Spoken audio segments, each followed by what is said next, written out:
Well, joining me now is Sky News contributor Kosha Gada. And let's get back to that top story about the Iranian women's soccer team. We mentioned earlier in the show, Donald Trump had praised the Prime Minister for his role in securing the safety of some of these players. But that praise came after Trump had earlier accused Australia of making a terrible mistake by letting these women go back to Iran and implored Albanese to give them asylum. Kosha, do you think the president helped to change Australia's mind here after this reported 40-minute conversation on the phone between the leaders, or had he just not been made aware of the back-channel work that was already in place to help these women? I think it's a fair assumption to make. I mean, we'll never know the intricacies of the timeline and how much back-channeling was happening that President Trump was or wasn't aware of. But I think if the President of the United States goes on social media and publicly names and shames another world leader, Prime Minister Albanese in this case, and chastising him for not doing more or not doing it more quickly, I'd have to imagine that that had some effect in at least turning up the pressure, the heat, even if maybe that was already in process. And he certainly called global attention to it and amplified the issue on the world stage in a way that only he can. Yeah, true. And, you know, the language from the government had been really cautious about this issue, and they'd even initially denied, one minister had denied that they could give preferential treatment to these soccer players. So it was a real shift. Donald Trump in the US has now been demanding that Senate Republicans ram his voter ID laws through the upper chamber. In a Truth Social post, another one, he went so far as to say he won't sign other bills until this one is passed. Now, it comes as the US Senate is wrestling with reopening the Department of Homeland Security.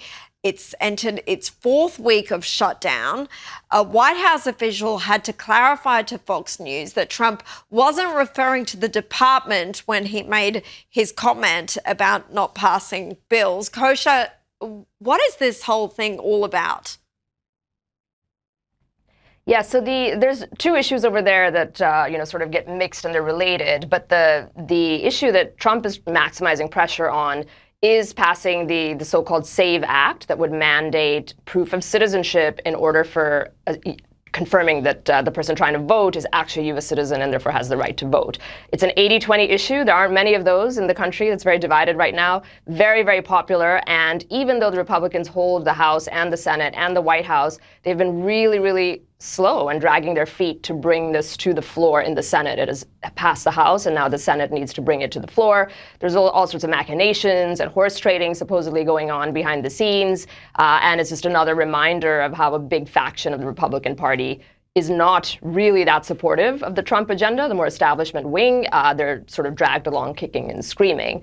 The Department of Homeland Security issue is separate, where they've been mired in controversy a little bit. The Secretary Noem has been removed from her position. There were those bad events that happened in Minneapolis recently, so they're just trying to use that, the Democrats, I think, to make hay of that situation and sort of hold the funding of that department hostage. But that is separate from the SAVE Act and a few other things that President Trump is putting in there. And he is saying that that is existential. It is fundamental to the country's security and democracy and sovereignty. Get it done. Don't show me any other bill until this is passed.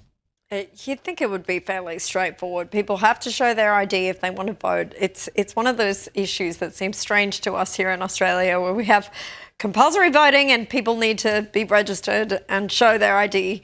But anyway, a video has gone viral of Congressman Brian Mast questioning a State Department official over Biden-era grants for DEI programs around the world. Take a look as she tries and fails to explain what she means by making a map more gay. What is queering the map? So I think we were trying to make the maps more gay. Literally? How do you make a map more gay? I mean, especially or with gay AI, at all? Since the age of cartography, we've had pretty good maps, but maybe they weren't gay enough.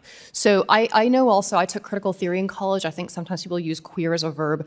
I do understand that the maps that we were trying to make gay were, I think, of Czechia and Slovakia. So maybe those countries asked for it. I doubt it, but I don't know. Kosha, I mean, this is loopy.